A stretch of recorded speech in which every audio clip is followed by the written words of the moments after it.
বিশ্বের ১ নম্বর YouTuber mister beast যে কিনা কোটি কোটি ডলার খরচ করে থাকে তার একটি ভিডিওতে, তার মতন ভিডিও বানিয়ে গরিবের মিস্টার বিস্ট খ্যাত একজন ইউটিউবার যে কিনা বাংলাদেশের মধ্যে রীতিমতো চাঞ্চল্য সৃষ্টি করেছে। চলুন দেখে আসি তার কিছু ভিডিও। শয়তানি করে হুদাই এই জঙ্গলটিকে কিনে নিয়েছি। আমার কাছে আছে ৫ জন লোক, আর এদের মধ্যে কেউ একজন এই জঙ্গলটিকে জিততে চলেছে। আমি জিতবার লাগছি। না না না, আমি জিতবো। এটা কি মগের মুলুক নাকি? এটা কি বটমার মূল্য নাকি? তবে এটা খালুর বাড়ির আবদার নয়, আর তাই তাদের জন্য রয়েছে ৪টি চ্যালেঞ্জ। আর এই ৫ জনের মধ্যে যে সবকটা চ্যালেঞ্জ জিততে পারবে সেই জিতে যাবে এই জঙ্গল। আর তোমরা সবাই রেডি হয়ে যাও। সবুরে বলে লেয়া ফলে আমি আজকে জঙ্গল ফলাবো। জিতলে জিতলে একটু বাড়ি করবো না, সব রোলেক্সের উপর যাবো। এগুলা কি মিস্টার বিস্টের ভাই ব্রাদার গুলার ডুপ্লিকেট গুলিস্তান ভার্সন? মজাদার হতে যাচ্ছে। তবে চ্যালেঞ্জ শুরু করার আগে সকলের নাম জেনে নেই। আগের ভিডিওতে তোমরা এই দুজনকে দেখেছিলে। এ হচ্ছে স্যান্ডেলার আর এ হচ্ছে পাবনার কুখ্যাত ডক্টর কেরামত। আচ্ছা, সে কি আমাকে কুখ্যাত বললো? হ্যাঁ, আমি তো সেটাই শুনলাম। ওকে যদি আমি ক্ষমা করে না খেয়ে পাগল করেছি, আমার নামও কেরামত আলী না। আর এ হচ্ছে ইকবাল, এটা আলম, আর এটা জায়েদ খান। তোমাদের প্রথম চ্যালেঞ্জ শুরু হতে যাচ্ছে। ইকবাল আলম জায়েদ খান।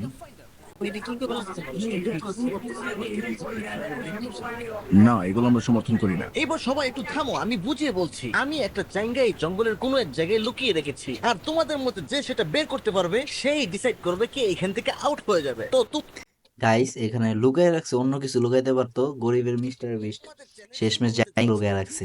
সকলে বেরিয়ে যাও এক্ষুনি। তোমাদের সবাইকে আমার পক্ষ থেকে শুভেচ্ছা। আরে আরে কেরামত, তাড়াতাড়ি যাও এখান থেকে। তোর বাপ কেরামত। আরে আরে জায়েদ খান, কি করছো এসব তুমি? জায়েদ খান ডিগবাজি মারছে।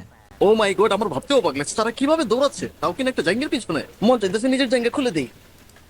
একটা মজার ব্যাপার হলো, ওরা কেউ জানে না যে আমি জায়গাটা গাছের আগে রেখেছি, আর ওরা মাটিতে খোঁজাখুঁজি করছে। আর এই ব্যাপারটা আচ্ছা, ও মাই গড, এই স্যান্ডেলার স্যান্ডেলার। আমি কাছে উঠতে যাচ্ছি। আরে ভাই শোনো শোনো শোনো, প্লিজ এই ব্যাপারটা কাউকে বলো না, না হলে ওরা সবাই আমাকে অনেক মারবে। আচ্ছা শোনো, আমি তোমাকে ৫০০ টাকা বেশি দেবো, এই ব্যাপারটা কাউকে বলো না। না না, ১,০০০ দিতে হবে। ঠিক আছে, এটা আমার ব্যাড লাক। তবে তুমি এই মুহূর্তে গাছে ওঠো না, না হলে ওরা বুঝে ফেলবে। ও, তুমি আমার উপর ছেড়ে দাও। আমার জানার মতো এখানেই থাকা উচিত।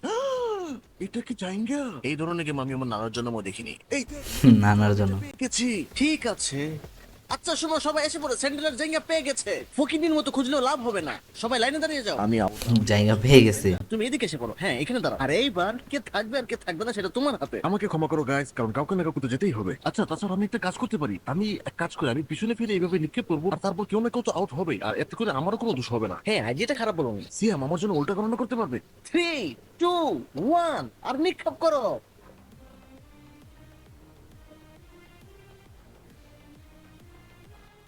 ভাই মারাত্মক হয়েছে ভাই। এই ভাইরা বাজেট পাইলে মিস্টার বিস্টের ভিডিও আই থিঙ্ক বানায় ফেলবো কপি কইরা। ও হো, হো, হো, জায়েদ খান আউট হয়ে গিয়েছে। যাও ডিসপাজি দিয়ে বেরিয়ে পড়ো। শেষমেশ জায়েদ খান আউট ভাই। রোলেক্স করে বিক্রি করে জঙ্গল কিনলো। তোমরা কি কিছু শুনতে পাচ্ছ? হ, কেডা জানি পাদ দিচ্ছে। আর পাদের আওয়াজ না, মূর্খ প্রকৃতির আওয়াজ। হ্যাঁ, একটা পোকার আওয়াজ শুনতে পাচ্ছি। হ্যাঁ, একদম ঠিক ধরেছো, এটা একটা পোকার আওয়াজ। এটা হচ্ছে এমন এক ধরনের পোকা যেটা চেঁচিয়ে মারা যায়। আর এই হলো সেই পোকা যার কথা আমি আপনাদেরকে বলছিলাম। এই জঙ্গলে এগুলো অনেকগুলো রয়েছে, আর এগুলো তোমাদেরকে খুঁজতে হবে। আর যে সব থেকে বেশি পাবে সে তো টিকেই যাবে, কিন্তু যে কম পাবে সে হেরে যাবে। আর এর জন্য তোমরা মাত্র 1 মিনিট সময় পাবে। যাও গো। আমি সবাইকে শুধুমাত্র 1 মিনিট সময় দিয়েছি, আর এর ভিতরে যে সবচেয়ে কম কালেক্ট করবে সেই হেরে যাবে। পোকা খুঁজতেছে গাইস গাছ থেকে। ভিডিওর জন্য আমি একটা স্পন্সর নিয়ে এসেছি, আর স্পন্সরটা হলো আমার নিজের, তাই স্কিপ করবেন না। আপনারা অনেকেই জানেন না যে আমার একটা ইউটিউব চ্যানেল আছে। ডিসকোসিয়াম লিখে সার্চ দিলেই পাবেন, আর সাবস্ক্রাইব করে নেবেন। আর যারা ফেসবুকে দেখছেন তারা কমেন্ট বক্সে পেয়ে যাবেন, লিংকটা নিচেই দেখতে পারবেন। আর এবার চলুন দেখে আসি কতটুকু সময় রয়েছে। 3, 2, 1 সেকেন্ড। সময় শেষ হয়ে গেছে বন্ধুরা, এবার খেলা বন্ধ করে দাও। ইকবাল সাহেব এসে পড়ুন। আমি পোকাই খুঁজে পাই না। আমি যা পয়সা আশা করি হারবো না। ও ডক্টর কেরামত আলী, তুমি তো ভালোই পেয়েছো। তবে যাই হোক, দুঃখের সাথে বলছি আলম, তুমি হেরে গেছো। অবশেষে সব ফকির শেষ, আর 3 জন বাকি আছে। আর এদের পরবর্তী চ্যালেঞ্জের নাম পি কম্পিটিশন। লো ভাই, আমার ফালতু দিন নিয়ে আসছে। কিছুই বুঝতে পারলাম না, আমি বোঝাচ্ছি। তোমরা একসাথে প্রস্রাব করবে, আর যার প্রস্রাব আগে শেষ হবে সে এখান থেকে আউট। গাইস এটা কোন ধরনের চ্যালেঞ্জ ভাই? কার প্রস্রাব আগে শেষ হইব সে উইন হবে। দেখি আমরা কি হয়।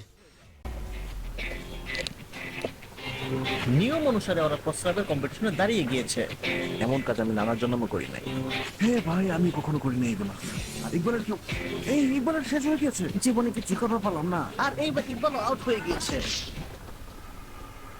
অবশেষে সব ফকির নাকি আউট হয়ে গিয়েছে। এখন আর 2 জন রয়েছে, আর এখন জানা নাই এদের মধ্যে কে জিততে চলেছে। আচ্ছা, কি মনে হয় তোমাদের, তুমি জিতবে নাকি তুমি জিতবে? আমি বলছি তোমাদের মধ্যে সেই জিতবে যে আমার চ্যানেলকে সাবস্ক্রাইব করেছে, আর সে হারবে যে আমার চ্যানেলকে সাবস্ক্রাইব করেন। তাহলে স্যান্ডেলার তোমার মোবাইলটা আমাকে দাও। ওই ধরেছি, এটা হচ্ছে স্যান্ডেলারের মোবাইল। আর এবার দেখা যাক ও আমার চ্যানেলকে সাবস্ক্রাইব করেছে কিনা। আমার লেখানো দাবানো আছে। এ সাবস্ক্রাইব করেছে, সে বেঁচে গিয়েছে। নাও ধরো।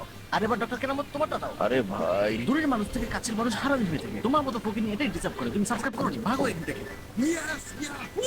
আজকে এই পর্যন্তই পাই। আপনিও সাবস্ক্রাইব করে নিন। সো গাইস, ভিডিওটি যদি ভালো লেগে থাকে আমার চ্যানেলটিকে সাবস্ক্রাইব করতে ভুলবেন না, আর ডিসকোসিয়াম চ্যানেল তো অবশ্যই ভুলবেন না। আশা করি আমাদেরকে ডিসকোসিয়াম চ্যানেলের ওনার গরিবের মিস্টার বিস্ট আরও নতুন নতুন ভিডিও উপহার দেবে। ততক্ষণের জন্য আমি মাজহারুল ইসলাম শিফাত রয়েছি আপনাদের সাথে।